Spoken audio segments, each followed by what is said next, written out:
Nelson Mandela was one of the great moral and political leaders of his time, an international hero whose lifelong dedication to the fight against racial oppression in South Africa won him the Nobel Peace Prize and the presidency of his country.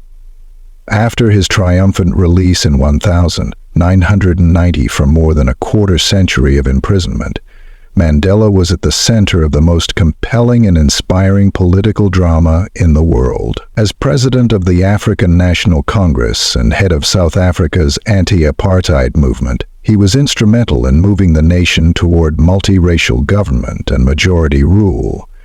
He is still revered everywhere as a vital force in the fight for human rights and racial equality. Long Walk to Freedom is his moving and exhilarating autobiography destined to take its place among the finest memoirs of history's greatest figures. Here, for the first time, Nelson Rolihlahla Mandela told the extraordinary story of his life, an epic of struggle, setback, renewed hope, and ultimate triumph. The book that inspired the major motion picture Mandela, Long Walk to Freedom. If you are asked to choose the greatest icon of current times, who would we choose? It's a fair stake that a lot of people would pick Nelson Mandela, a man who went through a really unjust society he refused to break and rather continued fighting, continued striving for justice, and after decades of punishment, he won. However, what caused Mandela to have that type of power and belief? This book chapter tells you the story of Mandela's life, revealing the incidents that shaped the man. Chapter 1.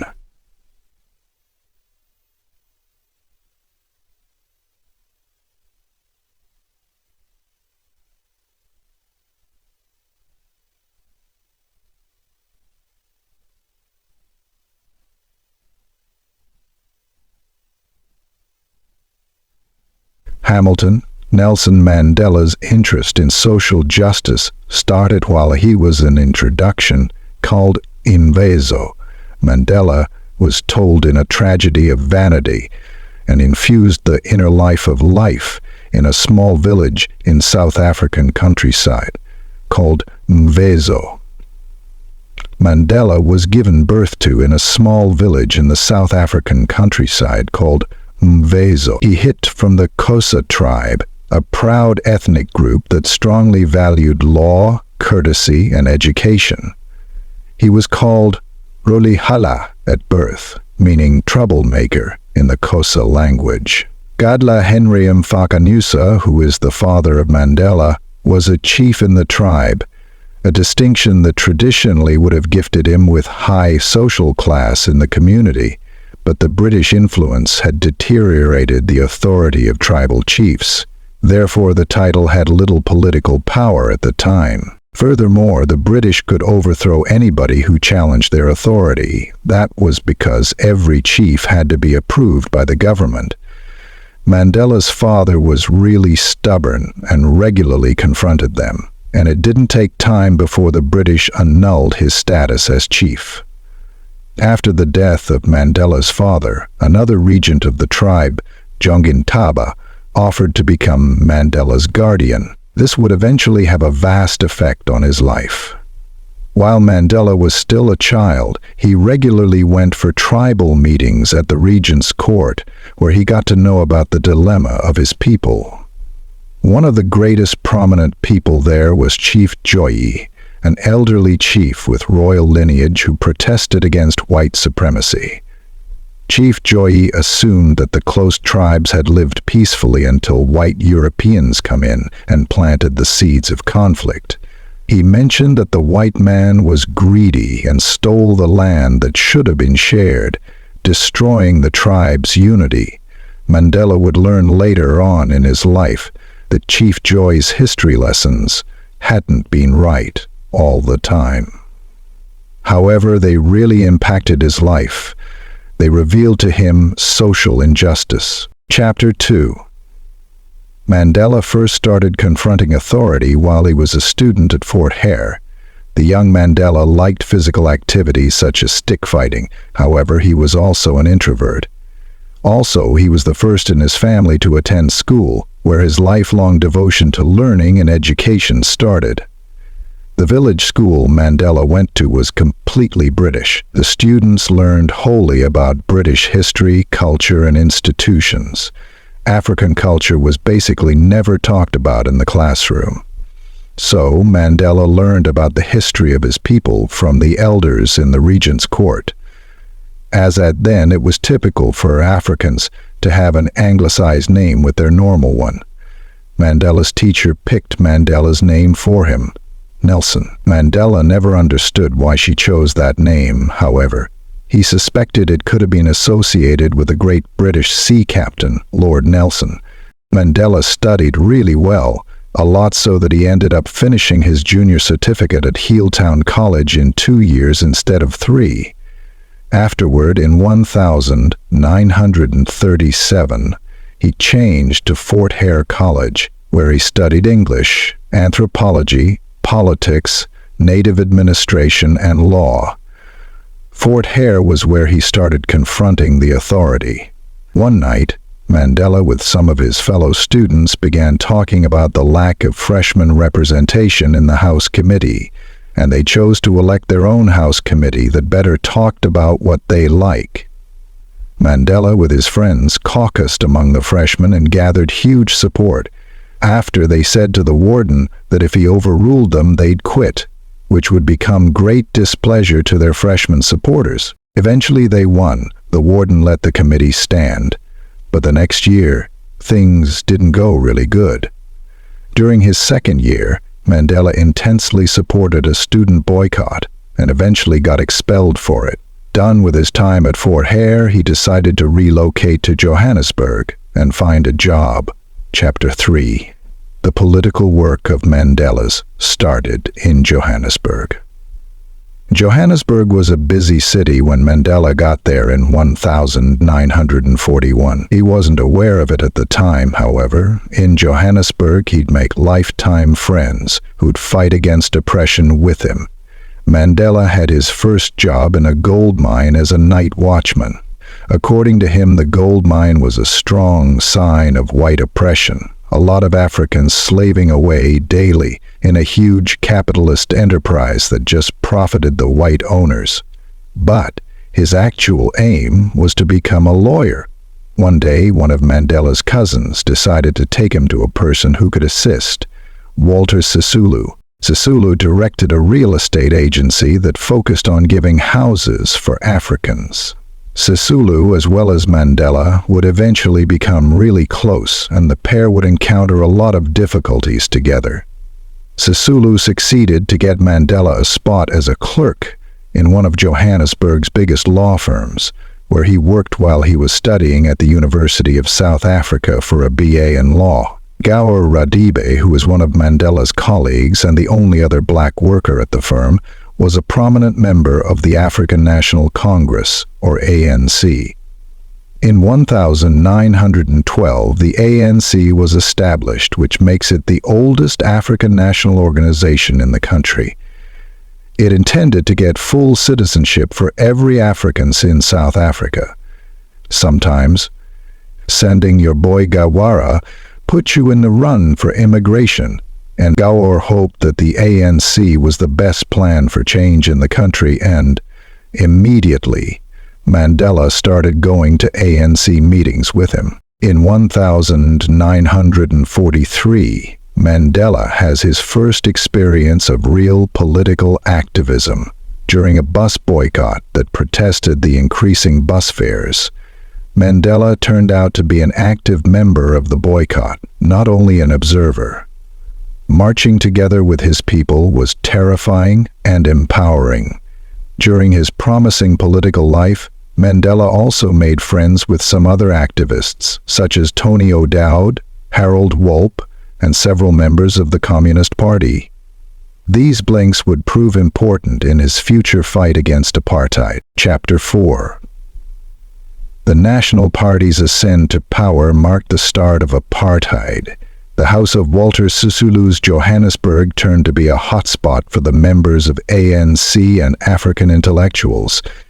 Anton Lembebe was one of the people who regularly visited the house, was a prominent lawyer who'd have a huge influence on Mandela. Mbebe claimed that Africa justly belonged to black people.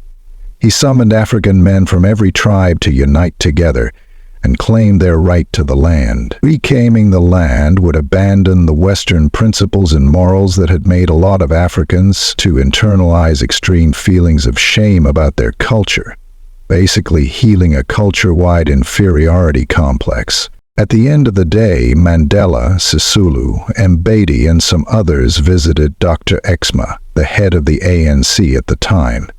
They proposed the ANC form a youth league to get support, as the organization was still a bit small. At first, Dr. Exma was reluctant because he believed that the African masses couldn't be organized. However, in 1944, he accepted to build the Youth League. Afterward, in 1948, something surprising occurred. The general election was won by Dr. Daniel Malan's National Party. The National Party had operated on a political campaign known as apartheid, meaning apartness in Afrikaans. The election had been won by them by using very racist slogans such as "Decaffer the nigger in his place." Immediately Malan came to power, he started executing a list of acts that put apartheid into practice. The Group Areas Act was one of the first of such acts, which specified that diverse racial groups had to live in strictly separated regions. The Youth League wrestled back, organizing a national day of protest, where they advised every African worker to remain in their home. On the 26th of June 1950 was when the National Day of Protest happened. It was a success, encouraging both the movement and Mandela's devotion to the fight. All thanks to the protest and the Defiance Campaign, a related political move, the number of ANC members increased to 1,000,000 in only 1 year. Chapter 5. As the National Party's methods became harsher, Mandela realized the need for violence. The National Day of Protest strengthened the ANC, however. That also showed the power of the National Party, which only increased its endeavors to crush resistance. The National Party enacted the Suppression of Communism Act after the protest. They then made use of it to target Mandela. On the 30th of June 1950, Mandela was arrested for violating the act. Due to the part he'd played in planning and carrying out the former year's protests the government had been targeting for a while, huge demonstrations happened on the streets of Johannesburg when Mandela and the others accused along with him first showed in court. On the 2nd of December 1952, all of them were found guilty of statutory communism and were sentenced to 9 months in prison. The sentence was postponed for 2 years, but letting Mandela keep on with his work, Mandela began his own law firm in August of 1952. It concentrated on assisting Africans, a lot of whom were now desperately in need of legal assistance. It had become illegal for Africans to go on whites-only buses, drink from whites-only fountains, or walk through whites-only doors. When he went to court, Mandela gave a point of being defiant. For instance, in a trial he achieved to free a client by embarrassing her white employer. The employer had accused her black housemaid of stealing her madam's clothes. Therefore, Mandela took a piece of the evidence, a pair of her panties. He showed them to the court and asked her if it belonged to her. Embarrassed, she said no, and the case was eventually dismissed. As the matter got worse, Mandela and Sisulu came to hope that the National Party's increasingly harsher laws could just be faced with violence. Sisulu attempted to secretly travel to China to request the government if they'd give them weapons. However, the ANC leadership immediately discovered, which caused a heated debate on the use of violence in the ANC. Chapter 6. The government targeted Mandela, as well as the other ANC leaders, as the matter became worse. On the 5th of December 1956, Mandela was arrested at his house. The warrant for his arrest was hoogverraad, the Afrikaans word for high treason.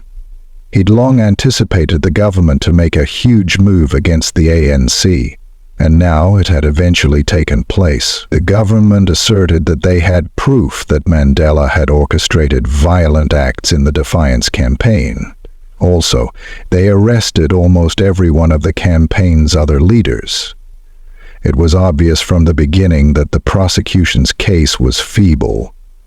Solomon Gubase was the star witness, a man who was sentenced for fraud.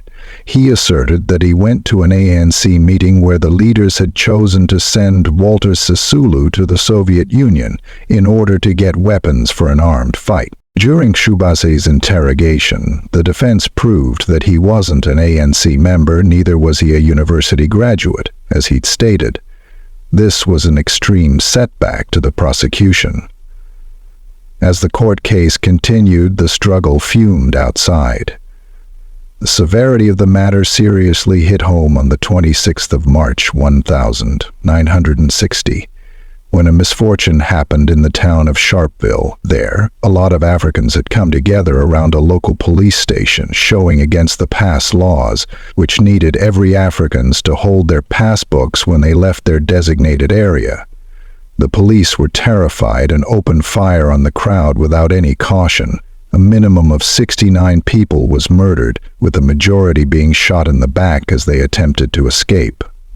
More than 500 people assembled in Cape Town to protest the shootings. Riots occurred, and the government confirmed the state of emergency, pending habeas corpus. But the court case improved. Though the state had offered thousands of pages of material, the judge ruled that the proof of a violent plot was inadequate and every of the accused was innocent. Chapter 7. The ANC's struggle moved underground at the end of the trial, and Mandela established the MK. While Mandela, together with his friends, was in prison waiting for their trial, they decided that it was high time to move things underground. Mandela was aware that there was no time to celebrate after his release. The ANC had to fight back immediately, and they had to change their schemes. In the ANC, the debate on violence had already been ongoing for a few years. In 1961, during a secret executive meeting, Mandela asserted that the state had left the ANC no other choice. However, the ANC leadership agreed that the party would keep an official policy of nonviolence. Mandela, but could form a militant organization within it. The new militant wing of the ANC was named Umkhonto we Sizwe, which means the Spear of the Nation.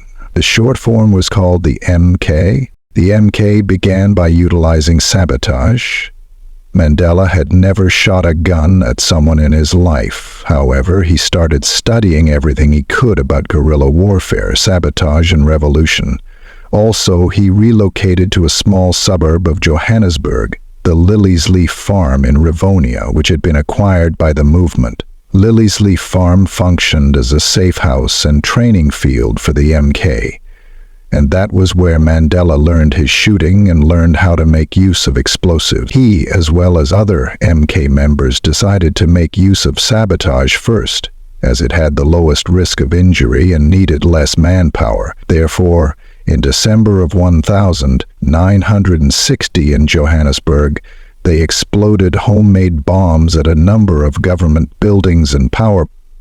Also, they started spreading a manifesto announcing the MK's arrival. The government was surprised about the explosions, which, scheming retaliation, increased its efforts to. Chapter 8. Mandela was persecuted by the government as the fight became really serious. At that point, the government was eager to do anything possible to catch Mandela, who had turned to an iconic person in the movement. On the 5th of August, 1962, they eventually arrested him while he was returning to Lily's Leaf Farm after a secret MK meeting. They took him to prison, where he was joined by Sisulu, who'd also been arrested. During the first day of Mandela in court, he, together with his wife and a lot of the spectators, wore leopard skin karosses, traditional Xhosa attire. He mentioned in his first address that he planned to put the government on trial, and he didn't feel morally assured by the laws because they were enacted by a parliament he couldn't vote for. He then narrated numerous cases where the government had declined the ANC's efforts to handle their problems through official means. The ANC had no other choice than violence. He then narrated numerous cases where the government had declined the ANC's efforts to handle their problems through official means. The ANC had no other choice than violence. The key evidence of the prosecution was a 6-page action plan gotten from Lily's Leaf Farm that implicated Mandela as well as the others for their planning of the MK. It was clear in the document that they'd be found guilty. The trial gathered a huge deal of international attention, and quotes from the speech Mandela said on the day of the judgment were published in a lot of newspapers. Vigils were done in cities across the world. On the 12th of June, 1964, Mandela was proven guilty of all the charges. However, international pressure on South Africa assisted in saving his life. For instance, a group of UN experts recommended that amnesty be given to every person that opposed apartheid. The charges against Mandela would have typically had a death penalty. However, instead, his last sentence was life in prison. Chapter 9. Mandela, together with his prisoners, maintained their resistance in prison. Mandela was sent to Robben Island after the trial, where he'd used the following 20 years of his life. Daily life was really ugly on Robben Island. Stones that were the size of a volleyball were thrown into the prison courtyard every day, and the prisoners had to break them into gravel with small hammers. The weather was boiling hot. Mandela was part of the class of prisoners that were retained under the sternest control. He was just permitted to be visited by one visitor and only one letter every 6 months. Also, his correspondence was seriously censored. He could hardly read the letters he got from his wife, Winnie. Solitary confinement was the worst aspect of the prison, was in which prisoners could be provided with the smallest infractions. Only failing to get up in your cell when a guard got in was enough. The prison was made to emotionally break them. Therefore, they maintained the spirit of resistance to survive through their days. When every one of the prisoners, apart from Indians, was provided shorts to wear, Mandela requested to see the warden of the prison, since he believed it wasn't decent for an African man to put on shorts. After 2 weeks of protest, the guards surrendered. The win was little, however, it was essential. The prisoners experienced a lot of other difficulties too. It was hard to access books and magazines, and any other thing related to politics or news was sternly prohibited. Luckily, the guards weren't particularly bright. One prisoner was able to get a copy of The Economist, since the guards believed it was about economics. Afterward, in 1966, the prisoners agreed to go on a hunger strike to protest the prison's living situations. Ultimately, the guards took part in the strike. The prison authorities understood the strike was a lot for the prison. Therefore, they accepted the requests of the prisoners. The insurgency had shown to be contagious. Chapter 10. Mandela, together with his co-African freedom fighters, had extensive backing from the international society, which pressured the South African government. As time went on, the guards at Robben Island slowly became less strict with the prisoners. However, the matter outside only got worse. But there were also indications of hope. During the 1970s, there was an increase in group protests around Africa, and a new, more militant generation of freedom fighters started to arise. Mandela, as well as other prisoners, had restricted access to the news. However, They were able to get information on an uprising in 1976. During June of that year, 15,000 schoolchildren had assembled in Soweto, an urban region in Johannesburg, to protest legislation needing schools to teach half of their courses in Afrikaans, a language the majority of African children didn't want to learn. Once more, the police opened fire on the mass without cautioning them, murdering a 13-year-old Hector Peterson together with a lot of other people. Also, 2 white men were stoned to death. The incidences generated riots and protests all through the country. A lot in the new generation of South African freedom fighters were very aggressive and militant. Those who were sentenced and taken to Robben Island saw Mandela and the other Ravonian prisoners as moderates. A lot of the young freedom fighters belonged to the Black consciousness movement. They assumed that the black man had to release himself from his feeling of inferiority to whites for him to free himself from oppression. Mandela liked their militancy, however. He believed their sole focus on blackness wasn't mature. The uprisings in South Africa during the late 1970s were fully covered by the international media, and people across the world became more furious about apartheid. Free Mandela campaigns and incidences were coming up worldwide. The Johannesburg Saturday Post published a story in 1980 with the headline, "Free Mandela," together with a petition the readers could sign.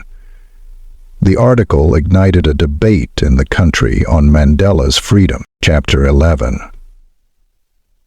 The South African government and freedom fighters eventually started to negotiate when they both acknowledged that the violence was a lot. By the early 1980s, the fight was just becoming bloodier. What would be the end? The violence looked to be increasingly out of control, drawing society down with it. Something needed to be done. In 1981, the South African Defence Force invaded the ANC's offices in Maputo, Mozambique, murdering 13 people. The MK, who turned out to be really violent then, reacted. In May 1983, as retaliation, they exploded a car bomb outside a military facility, murdering 19 people. Mandela understood that, without negotiations, the matter would become very chaotic. The ANC had stated that they wouldn't negotiate with the racist government. However, Mandela began to see that it was essential. In 1986, after the government affirmed the state of emergency again, Mandela asked for a meeting with Kobe Coetzee, the Minister of Defense. Shockingly, his request was accepted, and he was taken to Cape Town to the minister's private home. Coetzee questioned Mandela what it would need to keep the ANC from using violent methods. That was the first step in negotiation. In May of 1988, Mandela and a committee of state officials started having a lot of secret meetings. In December of the next year, Mandela saw the new president, F.W. de Klerk. De Klerk was devoted to promoting peace and paid attention to what Mandela had to say. February of 1990, de Klerk declared that he would cancel the ban on the ANC, which was still officially an illegal organization that had extensive support all over the country. Also, he accepted to release every political prisoner that had been jailed for nonviolent activities. On the same day, de Klerk met with Mandela and said to him he'd be set free. Chapter 12. Mandela was set free in 1990, got the Nobel Peace Prize, and kept on with his political work. On the 11th of February 1999, Nelson Mandela was set free. But, for the people of South Africa, freedom was still a long way off. Since 1988, Mandela had been detained in a low-security prison outside Cape Town. He had his personal living space there, which functioned as a type of halfway house between freedom and prison. During the day of his release, Mandela was meant to be taken from the house to the front gate by car. However, a television presenter told him to walk the last part of it. While he moved toward the gate with his wife standing next to him, he lifted up his fist, and the crowd shouted.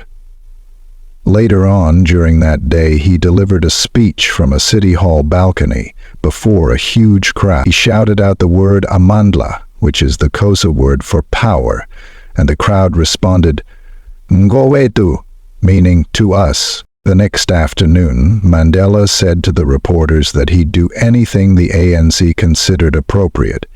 He didn't see any conflict of interest between supporting ANC's militant fight and progressing with negotiations. The ANC would react to peace with peace. But the relationship between the government and ANC was still tense.